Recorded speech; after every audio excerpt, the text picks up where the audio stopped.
Don't hang up that phone. We've found what you're looking for. Welcome to the Let's Talk Cabling Podcast with Chuck Bowser, RCDD. Well, seeing how we're pulling Category 6A, the most powerful twisted pair in the world, you gotta ask yourself this one question. Did I pull 295 or 300 feet? Well, do you feel lucky? Do you, punk? What exactly does RCDD stand for? Registered Communications Distribution Designer. Just the expert you need to ensure your cable plant performs exactly as designed. The elite professional, knowledgeable, and experienced in leading-edge ICT design principles. Now, send the new guy to the truck for a bucket of dial tone and the cable stretchers, while you listen to an informative program on telecommunications. Welcome to 6 o'clock after hours live with Chuck Bowser, RCDD. Welcome, everybody. I'm going to start off right out of the gate by apologizing for my lights being blown out. But the thing's behind there, and I discovered right beforehand. It's just going to be a little bright this episode, which is good because it keeps me awake. So 6 o'clock after hours, first thing we always do is, what are you drinking? What are you drinking? And look at this. I'm not drinking Zevia tonight. I am drinking iced tea. Iced tea. Yes. Sweet iced tea, as a matter of fact. But it's not sweetened with sugar. It's actually sweetened with Zevia. My wife loves Zevia. What are you drinking? Put it in the comment section below. George said he was drinking Gatorade. What about you guys on LinkedIn and stuff? What are you guys drinking? Put it in the comments. Good. Also, if you're watching this on... Let's fix this. There we go. If you're watching this on LinkedIn or one of the other platforms, check out that QR code. For people on TikTok watching, make sure you check that link up above, right? Go to the link. You can actually buy me a cup of coffee. You can schedule a 15-minute one-on-one Zoom call with me. You can check out all my social media platforms. You can send me an email. So make sure you check that out. Now, the next thing we always do is we do the acronym challenge. So let's see. Let's put up that acronym challenge. Here we go. Acronym challenge. The acronym is QA. QA. What does QA stand for? Put your answer down in the chat box, or if you're on one of the other platforms, put up here. QA. What does QA stand for? Let's see if anybody can guess. Yes, 10,000 points to BGP for me. Quality assurance. QA stands for quality assurance. Very good. What does that actually mean? Let me turn off these graphics first. Turn off the graphic. Oh, wrong one. Hit the wrong one. Hit that one. There we go. QA. What does that mean? A QA program it stands for quality assurance, like BGP for me said. It was an easy one this week. It was. It stands for quality assurance. And basically, that's a program that is used to identify potential problems out in the field where something was done wrong, and then you find a way to remedy that issue. And then also you're going to train people so that issue doesn't get repeated again. So it's quality assurance is just more than checking. I think it's actually training people as well. Oh, I forgot to say my acronym saying, help control the acronym population. Don't forget to spay or neuter your acronym. We have enough already. I forgot to say the acronym safety thing. This next thing is the motivational minute, and this one is a pretty good one. I like this one. The motivational minute is life is 10% of what happens to you and 90% of how you react to it. I have lived by this mantra my entire life.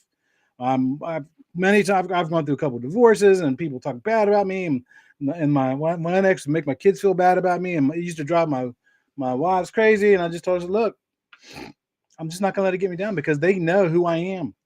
They will understand in the long run. So 90% of life is how you react to it. You can either let it drag you down into the pits and then stuff, or you can use that as a springboard to reach new heights, right? So reach new heights. Okay, next thing is list of pro tips. As you know, I have a thing of pro tips that I do every week. It actually posts on Friday on my regular social media platforms. We're on Pro Tip 25. By the way, these pro tips are all on my web page. So you can go to my web page and then click to content, go down the bottom where it says pro tips, and you'll find it. So the one for today is Pro Tip 25, And pro tip 25 is wash your hands constantly while you're installing ceiling speakers or ceiling mounted devices. Wash your hands constantly while you're installing ceiling mounted speakers or ceiling mounted devices. By the way, if you have a pro tip that you want to add to that, put it in the comment or actually send me an email. That will work as well. Okay. I want to mention this. I kind of mentioned already. I will be in North Carolina and South Carolina next week. So make sure you watch the feeds. I will put out there what cities and what days. If you want to meet up with me after hours, right, like from 5:30 to 6 or 5:30 to 6:30 in either Raleigh, Charlotte, or Columbia, South Carolina, watch out for those posts. I'll put them out there and let you know when I'm out there so you can actually do that, right? New t-shirt design. I'm working on the store now. Should hopefully have it done here in a few days. Did you watch BS with Todd today? BS with Todd comes on every 2 weeks. He's a fellow content creator. It's Todd from Brother System Solutions. He has a show he puts out bi-weekly. He had UCL Swift on there today, and they covered fusion splicing, fusion connectors. Great show. If you weren't there, go check out the YouTube channel because he did answer some good questions there. So good show. You can check it out. Let's get into the questions. Okay, get into the question. Now we got all the administrative stuff taken out of the way. So the first question came to me via Instagram by Jorge, and Jorge wants to know any tips for getting into low voltage, right? Any tips for getting into low voltage? I forgot to turn off the graphic. I'm sorry about that, people. Yep, there we go. No wonder I don't have that many followers because I don't have that thing on there. Any tips for getting into low voltage work?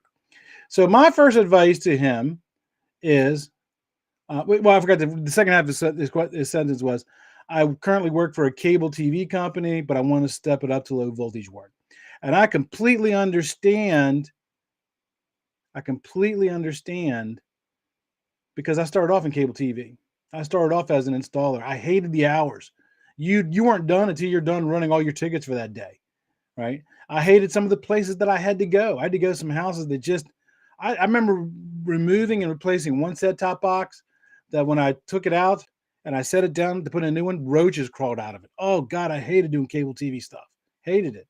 And I also hated how the dispatchers treated me as well and the managers. Cable TV is just bad. So how to get into low voltage? Just jump in. The water's fine. Find a company that's hiring. You don't necessarily even have to get a job as an apprentice because you do have some cable experience pulling cable. Even though it's not low voltage cable, it's cable's cable. The only difference is going to become when you start terminating, right? So just jump in. And here's the thing about cable TV installers. Cable TV installers are usually better at running cable than commercial cable installers are. You heard me right. I'll say that again. Residential cable installers are usually better than commercial cable installers. And why are they? Because residential cabling installers are used to thinking outside of the box. They don't have drop tile ceilings. So they're going to say, what's behind that wall? What's underneath the floor? And they'll find ingenious ways to run stuff. So I can take a residential installer and train them into be a commercial installer really easily. I can't take a commercial installer and turn them into a residential installer easily, right? Now, there are some great resources, right? So first step is just jump in, go find a company that's hiring. The second one is some great resources on the internet, like Low Voltage Nation, and then go check out the videos that the manufacturers put up. Fluke's got a really good channel. AEM has a good channel. Leviton, Belden, Panduit, they all have great channels and great content, right? There's also, if you want to get into fiber, I mentioned this last week, there's FOA and then FIS. They have some great videos out there as well. The next thing I'm going to tell you is subscribe to Cable Installation and Maintenance Magazine. It's free. They don't cost you anything. And then also they do webinars every month. Watch the webinars. They're free. They don't cost a penny. Don't cost a penny. The next thing I'm going to recommend you do is you go buy a set of Bixie Pocket Guides like this. Bixie Pocket Guides, right? It's a set of 3. One is for copper, one is for fiber, one is for general installation. I highly suggest that you buy them. If you buy the set, it's like 81 bucks, right? 81 bucks for the printed version. Okay. It's called the Bixie Pocket Field Guide, right? 81 bucks for the 3 of them. But if you spend 95 bucks, you can also get the PDF and the print. So you get 2, right? So, there you go. Anybody from the audience have any suggestions on how Jorge should get into low voltage work, right? Nobody checking the chat boxes, nobody on the mentioned anything there, checking a TikTok, nobody's mentioned anything there. So if you happen to think of an additional suggestion for Jorge on how to get into low voltage, make sure you put it in the chat box. So the next question comes from Nicole. Nicole sent me this via email, and she says, how do you deal with a large amount of people jumping into the low voltage business just to make a buck? This is nothing new. This has always happened. The latest business trend, everybody always jumps in to try to make a buck. As a matter of fact, according to the Better Business Bureau, most businesses fail within the first 12 months, right? So all you got to really do is wait. Most of them will fall to the wayside. Matter of fact, when I first got in this industry, I started working for a company in Northern Virginia called Custom Computer Cable. And worked for them for about 4 or 5 years, and then I went to a different company and stuff. But Custom Computer Cable is still in business. They got into it as well because they saw an opportunity. But the difference is how they run their business, and they've got 3, 4, 5 offices spread across the U.S. Matter of fact, I just had dinner with the owner on my last business trip. So him and I hung out, and he took me to get some steak. Yeah, really cool. Also, like I said, when companies jump into the industry just to make a buck, if they don't invest in training, if they don't invest in tools, they're going to mess up. And they're going to mess up. And then next thing you know, you're going to have to go out there and fix whatever they messed up. And guess what? That is a business opportunity for you. A business opportunity for you. But here's a little bit of advice. Never talk bad about a competitor. Never talk bad about a competitor. Because number one, you don't know what the relationship was between the customer and that company. It might have been their brother, their sister, or a family member, or a close friend. Don't ever talk bad about a competitor. Because number one, it makes you look bitter and it makes you look very unprofessional. I'll tell you a quick story. One time I was an estimator, brand new estimator, and I went out to go look at a project to do the price. The customers were walking me through, and he took me into the closet, and I noticed that the cable was done very poorly. The cable wasn't dressed right and all that stuff. And I said to the customer, I said, man, whoever did this cabling did a horrible job. And the customer looked at me and he goes, it was your company. Oops. Yeah. Never talk bad about competitors, right? It makes you look bitter and unprofessional. Stay with comments like, well, that's surprising for me to find out, or I had no idea. Keep your comments to competitors to a minimum when you're in front of a customer. Okay. Now, as I mentioned, most of those new businesses are going to they're going to die within 12 months. So that gives you an opportunity to just jump in and fix what they fixed anyway. Question number 3. This one is from Mike on LinkedIn. Mike wants to know, what is the deal with self-proclaimed project managers in our industry? Self-proclaimed project managers in our industry. You know what? I forgot to turn off the comment from the previous one. Sorry about that. Let me turn off that comment and change over to the first one. Here we go. We're on this question now. There we go. Oh, we had some comments come in. Let's go back and look at those comments because they had some suggestions, right? So I got to put on my safety glasses. AT&T used to be the only guys in town. Bad guys will fail. Absolutely, they will fail. Technology pathways on high schools. Don't concern yourself with others. Focus on your own offerings. Invest in the right solutions and invest in your people. Great advice from Anthony Romeo. Lee's in the house. Lee says technical college and low voltage program. Lee is the Southeast director for Bixie. He's involved in a lot of training. Him and I got to hang out at the Low Voltage Nation, hang out in Jacksonville, Florida, right? So very cool. I'll get back to my questions again now. Let's see. Where was I? So we were talking about what's the deal with self-proclaimed project managers in our industry. And our industry has struggled with this ever since I've gotten this industry, because we as an industry will promote a foreman into a project management role because they were good at putting cable in and getting good test results and good with pleasing the customer. So we would take that person and make him to a project manager, but we wouldn't be so good at training that person because those are different skill sets from being a project foreman to being a project manager. A project manager, you need to have good computer skills. You need to be, first off, you need to know how to type. You know how many times I've taught a class and everybody signs in on my class, and they're doing the whole 2-finger type in. Well, if you want to be a project manager, you better know the home row and be able to type quickly. You better know Microsoft Word, Microsoft Excel, how to do emails, maybe how to do CAD. So you need to have some computer skills. Being a project manager, you have to be really good at multitasking because you are probably going to be running more than one project at a time. And you got to be able to shift gears from one project to the next project easily and quickly. And the project manager, the biggest difference between them and a foreman, the project managers, they're going to be monitoring the labor budget. They're going to be monitoring the material budget. They're going to be monitoring the schedule, and they're going to be doing projections and sitting in meetings explaining to the boss if they're ahead of schedule, behind schedule, going to make money, not going to make money. And you have to know how to calculate that. Again, that's not skills that most project foremen know. You got to train them. And our industry has been horrible about training people into project management roles. Now, when Bixby came out with their project management classes, that certainly helped a lot. But we still, as an industry, suck at doing this. And then the biggest hurdle is, when you become a project manager and used to be a project foreman, is you're no longer your friends. You're actually their manager now. You got to treat them as such. And that's hard for a lot of people to overcome. It really, really is. The next question comes from Adrian. Adrian says, can you explain what a primary protector is and the types of fuses in them? So let's first talk about what the NEC tells us. The NEC tells us that any exposed cable, and exposed means it has the cable has the potential of being hit by lightning, or like if it's a buried cable, the lightning can hit in the ground near that cable. It's exposed to lightning. That's what that means. Now, according to the NEC, both sides of that cable, the pairs have to be protected from overvoltage, right? Overvoltage, when it comes in, the ground is conductive, especially if it's wet. So if a bolt of lightning hits the ground near the cable, it can get that voltage can go through the ground, get into the cable, and then go on into equipment or actually kill people. Long time ago, we used to get these books once a year. When you'd open up the book, it had everybody's name and phone number. It's called the phone book. And they would actually, hire local people, and you could go pick up some and then go deliver them. They used to pay you to do that.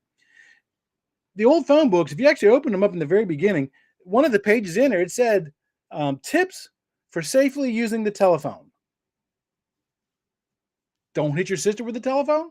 What? Yeah. So it actually said not to use the telephone during lightning storms, because if you're on the phone and a bolt of lightning hits that ground, or gets on the voltage on that cable, it can come in and it can actually injure or kill you. So it said not to use it during lightning storms, which I thought was kind of interesting. But it could also damage equipment too. So that lightning protection system, it's going to arrest that voltage and then send it safely to the ground. Now, primary protectors come in two general types. You have the fuses and the fuseless, right? Now, I feel that, to me, the fuseless types are the ones that you don't see as much, because I always saw the fuses and never saw the fuseless types. If you have other thoughts about that, put it in the comments. Let me know. Now, so according to I told you should get this book. I told you. So according to the Bixby Pocket Field Guide on the copper book, when it talks about the fuseless types, it says that the fuseless type must be installed with a fine gauge wire acting as a fuse link on the exposed line side, typically provided by the protector manufacturer as a cable stub. This type of protection is for conductors or for equipment. The fuse conductor shall be 2 gauges smaller than the main conductor. You see why you should get this book? You see why? Lots of great information inside of it. All right. So now the fuse types. So the fuse types is you're going to put in the building entrance terminal, and you're going to terminate both sides of that cable. And that one's going to be the outside plant cable coming in. The other's going to be your cable inside plant, your listed cable going to whatever floor or whatever closet. And then inside that thing, you put in one of 3 different types of fuses. Now, the old legacy one is the carbon block. Whenever you hear the word legacy, it means old. You're not supposed to use it anymore. That's what legacy means. So the old legacy one is the carbon blocks. Now, the carbon block has an air gap inside of it.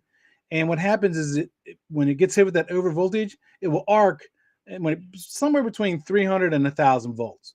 And then it shorts that out and it sends that voltage to the grounded conductor. Now, the carbon block does have a fail-safe function inside of it. And it has a reaction time of about 15 nanoseconds. So 15 nanoseconds sounds pretty quick until you're getting hit by 1.2 gigawatts of electricity, like Doc Brown said in Back to the Future. Then 15 nanoseconds is a long time to be hit with that kind of energy. Now, the problem with the carbon blocks is, if they go to that fail-safe function, you've got to replace them. They don't reset themselves. It's like the old fuse boxes that had the screw-in round fuses, right, in your house. When that fuse popped, you had to go to your kitchen drawer, get out your flashlight, go down in your basement, and you had to go up to the electrical fuse panel, find them one was burnt, unscrew it. Oh yeah, okay, this is a 15 amp. You had to walk back up to your kitchen, go through your kitchen drawer. Hopefully you had a 15 amp one, and then go back down and then screw the new one in, and it would work again. Carbon blocks are the same way. You got to replace them. That's why they're considered legacy, right? You really shouldn't be using them. You should be using them for new installs. You're not supposed to be using them for retrofits. Okay, let's recommend that you're not. Right. Also, I would not use them in an area of the country that has a lot of lightning strikes, because that wears them out. For those who may not know, let me throw up a graphic so you can see how many thunderstorm days a year that you might have. So I'm going to throw this map. This map is actually from NOAA, the National Oceanic and Atmospheric Administration. So find yourself on this on this map, for those of you watching on YouTube and the other platforms. Find yourself on this map, and then in the chat box, tell me, how many thunderstorm days a year do you have? Okay. Now, for those of you who may not know what a thunderstorm day is, a thunderstorm day means a 24-hour period in which you actually hear thunder. Okay. Now, for those who know me, I live in West Central Florida. So this arrow was for something else. I'm actually just a little bit above the arrow. We're somewhere between 85 and 95 thunderstorm days a year. Right. So we get a lot of lightning strikes. So again, put in the comment box how many thunderstorm days a year that you have in your area. So what happens is when lightning strikes the ground, right, the potential rises and falls, and that wears out those carbon protectors. Now, what will happen is you'll start hearing static on the phone line. So if you go to a business and you're troubleshooting something, you put your butt set on a line and you hear static, that's a very good indication that carbon block is about ready to go. So to be proactive and then replace it. Again, I forgot to clear the stupid thing.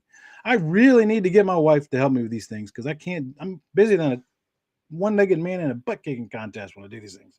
I keep forgetting to change the things. So yeah, don't use carbon blocks if you don't have to, because they take a long time to trigger, and when they do trigger, they don't reset. The next step up from the carbon block is the gas tube protectors.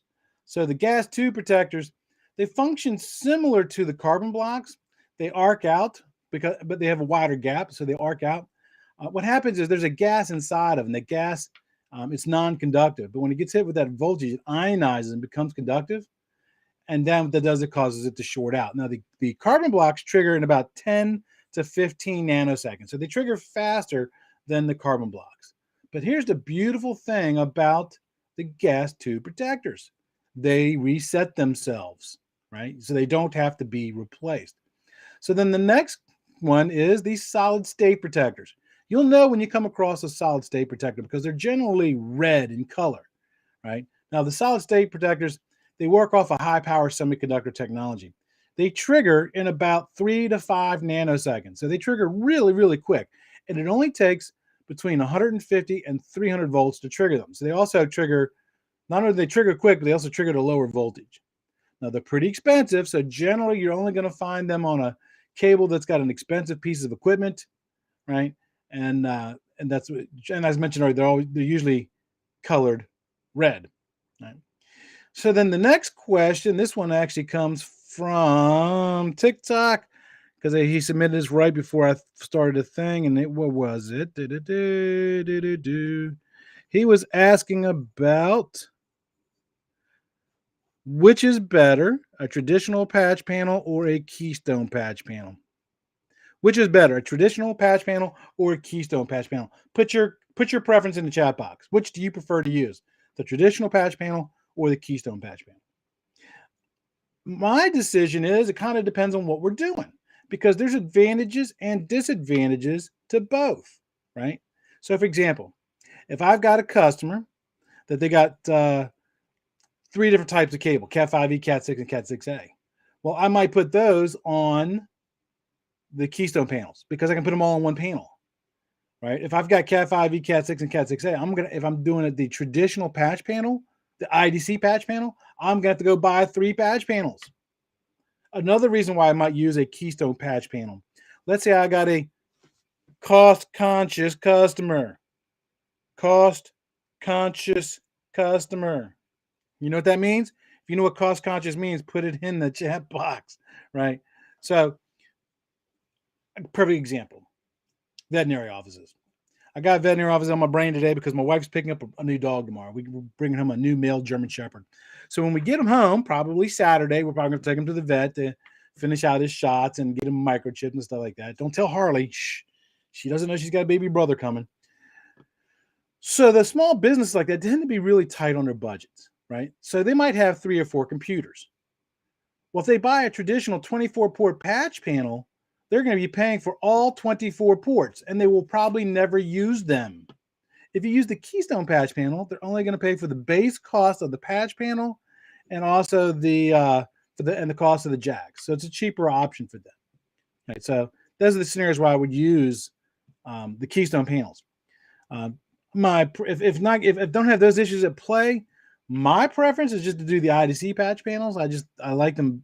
I think they're easy to terminate, but it's really just it's going to be a matter of preference for you if the customer doesn't really guide it. So, but if you actually watch the YouTube videos, not the YouTube videos, but the TikTok videos and stuff, because there's a lot of low voltage people on TikTok, including me, that show pictures of their work, and they've got it down to a science. Check out Sean Rep on Instagram or TikTok. Sean Rep, REPP. That man is a closet artist. He just is perfect. I mean, great with cabling, dressing cabling. So there's the answer to that question. Let me look at the chat feed because I saw a lot of people chatting in here earlier. I missed a lot of them. Technical College answered that one already. Most of your supervisor. How do I feel about fiber in EMT conduit? I have no problem with putting fiber inside of conduit as long as the conduit doesn't exceed the bend radius of the fiber, right? It gives it extra protection, right? Now, again, you didn't really say if it was indoor or outdoor. I'm assuming it's indoor because if it's outdoor, we got to put it in conduit pretty much anyway. So if it's indoor, it's going to give it the most protection, but it's also going to limit you if they decide to move that fiber. But let's be honest, fiber doesn't move very often, but it will give it a lot of protection. Conduit's also the best way to protect copper cable from EMI. A lot of people don't know that, but it doesn't give you very much options for doing moves, adds, and changes. So that was actually from Kim. Kim actually won the project management method manual. Did you notice, Kim? The acronym challenges this week are from the project management manual. Okay, so when I try to watch the LinkedIn, it cut off many times, but it's good through YouTube. Oh, very good. Glad to know that. Fresno's in the house. Lee says Keystone's all the way, and I take Lee's word for that. Lee's really good at that. He had a really good post just recently. They did a project. Where was that, Lee? It was I know you're in Georgia, but it was someplace. You just posted a big project you just finished, and you had some of the pictures that looked really, really nice. Is there any case that used a shock isolator for ground potential rise? Forrest, that's a great question. I'm going to have to get an electrical engineer to answer that because I don't know.